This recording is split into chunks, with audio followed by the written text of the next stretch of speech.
கௌதம் மேனன் என்ன பண்ணுறாங்கன்ட்டு என்ன சம்பாதிச்சாலும் ஒரு படம்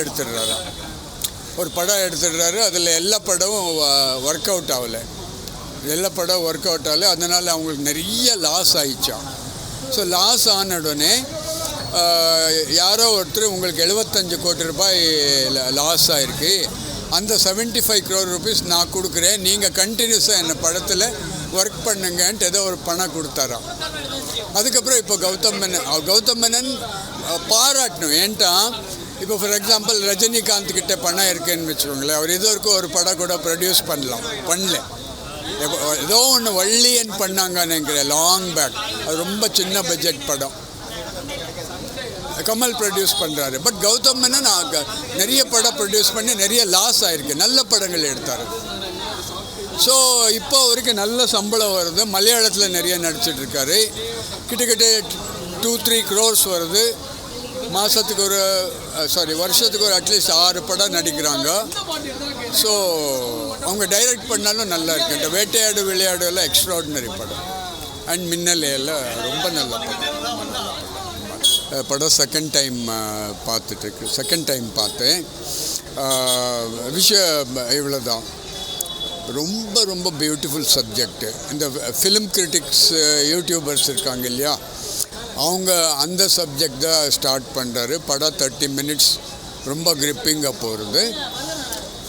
அதுக்கப்புறம் இதில் இந்த படத்தில் சந்தானம் ஒரு ஃபிலிம் கிரிட்டிக் மாதிரி, ரிவ்யூவர் மாதிரி இருப்பாங்க. இவங்கள ஒரு டிக்கெட் கொடுத்துட்டு ஒரு தியேட்டரில் வர வச்சுட்டு இவங்கள டார்ச்சர் பண்ண பார்க்குறாரு. இப்படி தான் கதை போகிறது.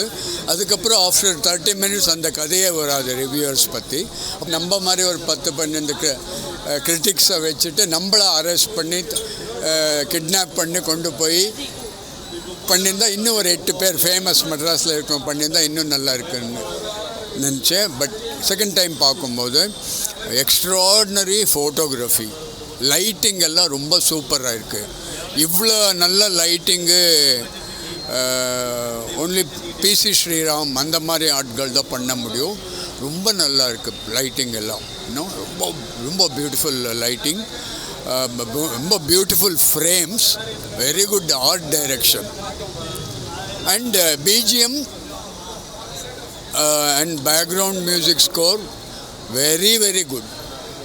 ஏதோ படத்தில் டோட்டலாக ஒரு 5 minutes சிரிக்கலாம். அதே தவிர நமக்கு மீதி எல்லா சீனும் ஏதோ படத்தில் வந்த மாதிரி இருக்குது, ரிப்பீட் ஆன மாதிரி இருக்குது.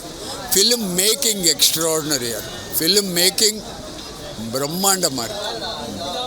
ஸோ இதில் ஏதோ பெருசாக கதை அது இது எதிர்பார்க்கல, தவறிட்டாங்க. அந்த பிகினிங்கில் 30 minutes வந்தாங்க இல்லையா, அது அப்படியே அழகாக கண்டினியூ பண்ணிவிட்டு அந்த ஃபிலிம் கிரிட்டிக்ஸு, அந்த சினிமாவை கிரிட்டிசைஸ் பண்ணுறவங்க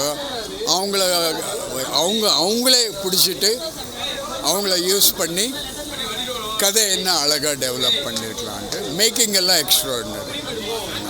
சப்ஜெக்ட்னா அப்படி நான் 10க்கு mostly for making and other things 10க்கு 6 marks. ஆக்சுவலி எனக்கு காலையில் கொஞ்சம் அப்சர்வ் பண்ணல.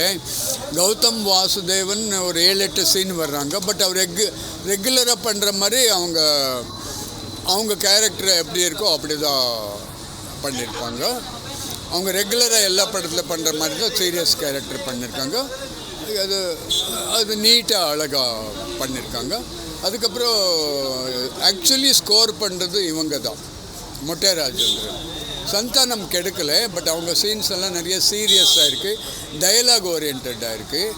பட் ஆக்சுவலி மொட்டை ராஜேந்திரன் வரும்போது தான் எல்லோரும் நிறைய என்ஜாய் பண்ணார். கொஞ்சம் விஷுவல் காமெடி எல்லாம் இருக்குது. மொட்டை ராஜேந்திரன் ஒரு சிலை மாதிரி நிற்பாங்க ஒரு இடத்துல, அவங்க மேலே எலி வந்துடும், பின்னாடி வில்லன் நிற்கிறா, அதை அவர் எப்படி மேனேஜ் பண்ணாருங்க, அதுலேயே அவர் மேலே ஓடிட்டுருக்கு, இப்படியே நின்றுட்டுருப்பாங்க. அந்த மாதிரி விஷயங்கள் எல்லாம் தவிர